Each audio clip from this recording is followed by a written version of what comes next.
ஒரு 204வது பாடலாக புறநானூற்றில் கலைவின் யானையார் என்ற ஒரு பெரும்புலவர் ஒரு பாடலை எழுதியிருக்கிறார்.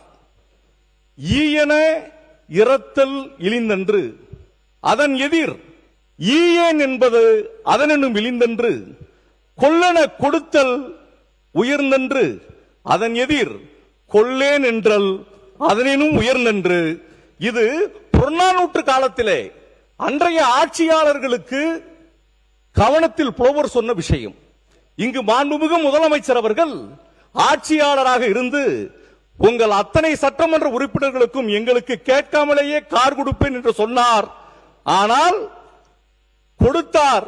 கொல்லேன் என்றால் அதனும் உயர்ந்தன்று என்பதை இந்த நாட்டு மக்களினுடைய விவசாய பெருங்குடி மக்கள் எங்களுடைய விவசாய கடனை முழுமையாக தள்ளுபடி செய்யவில்லை. இந்த நாட்டிலே கொடுக்கப்பட்டிருக்கக்கூடிய திட்டங்கள் மீனவ சகோதரர்களுக்கு 20,000 ரூபாய் நிவாரணத் தொகை கொடுக்க வேண்டும் என்று சொன்னார்கள். எல்லாரும் வாயிலே தான் வடை சுடுவார்கள். ஆனால் நான் வந்தால் அடுத்த நிமிடம் இந்த மீனவ சமுதாய மக்களினுடைய பிரதிநிதியாக முதல் கையெழுத்தாக அது இருக்கும் என்பது காணல. இந்த இடத்துல காரை வாங்கி என்ன செய்ய போறோம்? நாட்டு மக்களினுடைய வாழ்வாதாரத்தை மாண்புமிகு முதலமைச்சர் அவர்கள் உயர்த்த வேண்டும் என்பதற்காக மாண்புமிகு சட்டத்துறை அமைச்சர் இங்க இருக்க. நான் எதையுமே குறை சொல்ல. மாண்புமிகு பேரவைத் தலைவர் அவர்களே, மாண்புமிகு பேரவைத் தலைவர் அவர்களே, கார் எப்படி இந்த அவையில் முதலமைச்சர் அவர்கள் கார் குறித்து எப்படி அனௌன்ஸ் பண்ணாங்கன்னு எல்லாருக்கும் தெரியும். அதாவது விடுதலை சிறுத்தை கட்சியை சேர்ந்த உறுப்பினர் அவர்கள் வேண்டுகோள் விடுத்ததற்கு இணங்க முதலமைச்சர் அவர்கள் பணிவாக பரிசீலித்து அதை கார் அனௌன்ஸ் பண்ணாங்க. நாங்கள் எல்லாம் எல்லா தொகுதிக்கும் போறோம், எல்லாரும் தொகுதிக்கு போறோம், எல்லாரும் பாக்குறோம். பல உறுப்பினர்கள் சொன்னாங்க 5 கார் வச்சிருக்கோம், 10 கார் வச்சிருக்கோம். 5 கார் 10 கார் வச்சிருக்கிறதெல்லாம் பிரச்சனை இல்லை, தொகுதியில போய் சுத்தி பார்க்கணும். ஏன்னா ஒவ்வொரு உறுப்பினர்களும் இன்னைக்கு இருக்கிற எம்எல்ஏக்கெல்லாம் நாங்கள் போறப்போ, கடந்த வாரம் நான் ஒரு கிராமத்துக்கு போனேன். அந்த கிராமத்திற்கு இதுவரைக்கும் சட்டமன்ற உறுப்பினரே வந்ததில்லை. நீங்க 5 கார் 10 கார் வச்சிருக்கலாம் பிரச்சனை இல்லை. சட்டமன்ற உறுப்பினர் மக்கள் பணியை செய்வதற்கு அவர்களுக்கு வாகனம் தேவை. இன்னைக்கு இருக்கிற தாசில்தார் லெவல்ல இருந்து எல்லாருக்கும் வாகனம் இருக்கு. வாகனம் தேவை, சட்டமன்ற உறுப்பினர் தேவை என்பதை அறிந்து முதல்வர் அவர்கள் சட்டமன்ற உறுப்பினர்கள் மக்களை சந்திச்சு மக்கள் குறைகளை கேட்டு இங்க அவையிலையும் அமைச்சர்களிடம் தெரிவிக்க வேண்டும் என்ற ஒரே காரணத்திற்காக சட்டமன்ற உறுப்பினர்களுக்கு வாகனத்தை வழங்கியுள்ளார். நீங்க அதை குறித்து திரும்ப திரும்ப நீங்கள் இதை கொண்டு வருவீர்களானால் இன்னும் விரிவாக நீங்க போய் உங்க தொகுதிகளில் இதுக்கு முன்னாடி 5 முறை சட்டமன்ற உறுப்பினர் வந்திருக்கீங்க, 6 முறை வந்திருக்கீங்க. தொகுதியில் போய் பாருங்க. இப்ப நான்லாம் போய் பாக்குற ஊர்ல இது வரைக்கும் எங்க கிராமத்திற்கு எம்எல்ஏ வரலன்றாங்க. 5 கார் இருந்து 6 கார் இருந்து என்ன பிரயோஜனம்? இனிமேல் பாருங்க, சட்டமன்ற உறுப்பினர் போய் கிராமத்துல போய் மக்களை போய் பாருங்க என்பதை தெரிவித்துக் கொண்டு இது போல தேவையில்லாத விஷயங்களை கொண்டு வருவதனால்தான் மீண்டும் உருவாகுது என்பதை தெரிவித்துக் கொள்ளும். மக்கள் நலத்துறை அமைச்சர் மாண்புமிகு பேரவைத் தலைவர் அவர்களே, நாங்க இந்த விவாதம் ரொம்ப ஆரோக்கியமா நடக்கணும், சுமூகமா நடக்கணும் தான் எல்லாம் விரும்புறோம். மாண்புமிகு உறுப்பினர் பேசுறப்ப சொன்னாரு வாயில வடை சுட்டோம் அப்படின்னு சொல்றாங்க. யாரு வாயில வடை சுட்டாங்க? மக்கள் யாருக்கு அதனால தீர்ப்பு வழங்கினான்னு மக்களுக்கு நல்லா தெரியும். அப்புறம் சொன்னாங்க இப்ப நம்ம செஞ்சதெல்லாம் ஆட்சிக்கு வந்த 100 நாள் தான் ஆச்சு. ஆட்சிக்கு வந்தது 100 நாள் தான் ஆச்சு. இப்ப இவங்க எல்லாம் கொடுக்க முடியுமா? இந்த திட்டங்களை நான் அறிவிச்ச தேர்தல் வாக்குல நிறைவேற்ற முடியுமான்னு கேட்டவங்களுக்கு எல்லாம் ஒவ்வொரு 110 விதியின் கீழே மாண்புமிகு முதலமைச்சர் ஒவ்வொரு திட்டமா அறிவிச்சுதான் இருக்காரு. இப்ப பாத்தீங்கன்னா இலவச பெண்களுக்கு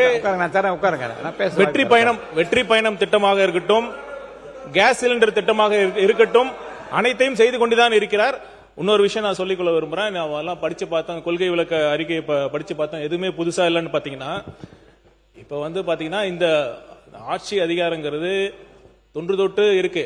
நம்ம பாத்தீங்கன்னா நீதி கட்சி காலத்துல கொண்டு வந்த திட்டங்களும் சரி, காமராஜர் அவர்கள் கொண்டு வந்த திட்டங்கள் தான் நம்ம செஞ்சுக்கிட்டு வரோம். இப்ப பாத்தீங்கன்னா அப்ப என்ன மாற்றம் கேட்டாங்க?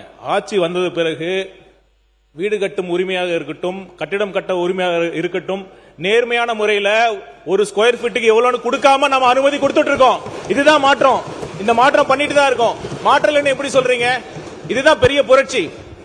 நன்றி. மாண்புமிகு கே நேரு அவர்கள். மாண்புமிகு பேரவைத் தலைவர் அவர்களே, வாயில வடை சுடுறோம் நாங்க சொல்ல, நீங்க தான் சொன்னீங்க. உறுப்பினர் இல்ல இல்ல, நீங்க சொன்னதுதான் அவர் சொன்னார். மேல சட்டத்துறை அமைச்சர் சொன்னார்.